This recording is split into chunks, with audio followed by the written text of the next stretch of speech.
Please please দাদা please. আসলে শোনা যাচ্ছে? হ্যাঁ শোনা যাচ্ছে। মাইক অন করুন। না হ্যাঁ এবার হয়েছে। একটা ভিলেনের রোল করে তাহলে শোনাই।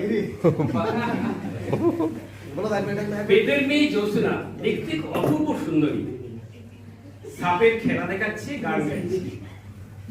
এক ভিলেন ওই রাস্তা দিয়ে যাচ্ছিল, ওর নজরে পড়ে যায়। ওকে ছিনিয়ে নিয়ে যাওয়ার চেষ্টা করে কিন্তু পারে না। হিরো এসে তাকে বাধা দেয় এবং তাকে রাগিয়ে দেয় ভিলেনকে। তো সেই ভিলেনের রাগটার উপরেই ডায়লগটা। ঠিক। কি আর করবে মিয়া, এমন সুন্দর ময়ূর হাতছাড়া হয়ে গেল। এ তো তোমার দোষ নয়, দোষ তোমার নসিব।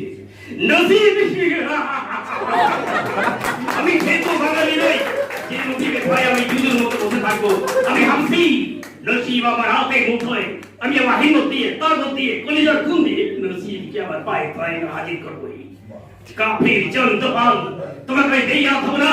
যে বসরাই গোলাপ তুমি আমার কাছ থেকে চিনে নিয়ে গেলে, সেই বসরাই গোলাপ আমার পায়ে তলায় হাজির করবোই।